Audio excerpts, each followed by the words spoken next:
Tension పడగ విప్పింది. నంద్యాల జిల్లాలో YCP నేతపై దారుణంగా దాడి చేశారు ప్రత్యర్థులు. నంద్యాల జిల్లాలో వైసీపీ నేతపై హత్యాయత్నం జరిగింది. సిరివెళ్ల మండలంలో తీవ్ర ఉద్రిక్తత నెలకొంది. గోవిందపల్లికి చెందిన వైసీపీ నేత ప్రతాపరెడ్డిపై ప్రత్యర్థులు దాడి చేసి అతన్ని నరికారు. పూజలు చేస్తూ ఉండగా ఆంజనేయ స్వామి గుడిలోనే పాశవికంగా దాడి జరిగింది.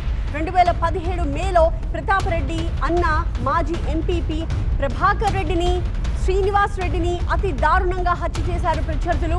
ప్రభాకర్ రెడ్డి హత్య కేసులో ప్రధాన సాక్షిగా ఉన్నారు ప్రతాపరెడ్డి. వైసీపీ మాజీ ఎమ్మెల్యే గంగుల బిజేంద్ర రెడ్డికి ప్రధాన అనుచరుడు ఈ ప్రతాపరెడ్డి. నంద్యాల ప్రభుత్వ ఆసుపత్రిలో ప్రస్తుతం ఆయన కొన ఊపిరితో ఉన్నారు. నంద్యాల హాస్పిటల్కి వైసీపీ శ్రేణులు పెద్ద ఎత్తున చేరుకుంటున్నారు.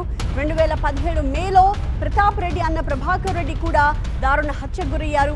1987లో వీరి తండ్రి నారాయణ రెడ్డి కూడా ఇలాగే దారుణంగా హత్యకు గురయ్యారు.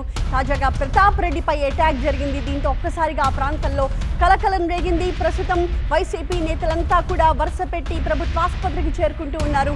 ప్రతాప్ రెడ్డి పరిస్థితి ఏంటో తెలుసుకోవడానికి ఆ డీటెయిల్స్ మా ప్రతినిధి నాగిరెడ్డి అందిస్తారు. నాగిరెడ్డి, ప్రస్తుతం ప్రతాప్ రెడ్డి పరిస్థితి ఏంటి? అటాక్ ఎవరు చేసినట్టుగా భావిస్తూ ఉన్నారు? పోలీసులు ఏం చెప్తున్నారు?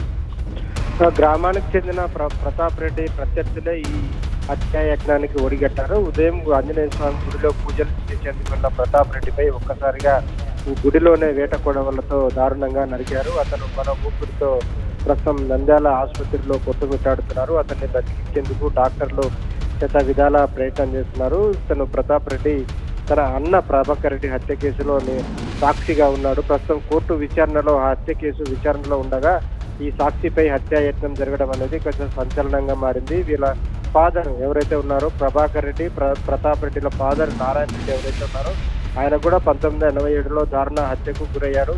ఆ తర్వాత కొడుకు హత్యకు గురయ్యాడు. ప్రస్తుతం ఇంకో కొడుకు హత్యాయత్నానికి గురై సాగు బతుకుల మధ్య కొట్టుమిట్టాడుతున్న పరిస్థితి ఉంది. గోవిందపల్లిలో జరిగిన ఈ సంఘటనతో ఒక్కసారిగా నంద్యాల జిల్లా ఉలిక్కిపడిన పరిస్థితి ఉంది. జిల్లా పోలీసులు అందరూ కూడా అక్కడికి చేరుకుంటున్నారు. డాగ్ స్క్వాడ్ వచ్చారు. గుడికి సీసీ కెమెరాలు ఉన్నాయి. సీసీ కెమెరాలను కూడా పోలీసులు పరిశీలిస్తున్నారు. అయితే ఈ దృశ్యాలను బయటకు ఇచ్చేందుకు పోలీసులు నిరాకరిస్తున్నారు. ప్రస్తుతం ఎవరైతే హత్య చేశారో, హత్యాయత్నానికి పాల్పడ్డారో వాళ్ళందరినీ చూశామని చెప్పి గ్రామస్తులు కూడా పోలీసుల సమక్షంలో చెప్తున్నారు. హత్యాయత్నానికి గురైన బ్రిజేంద్ర రెడ్డి ఆసుపత్రికి చేరుకున్నారు. పరామర్శించే ప్రయత్నంలో ఉన్నారు అక్కడ. Thank you Nagireddy.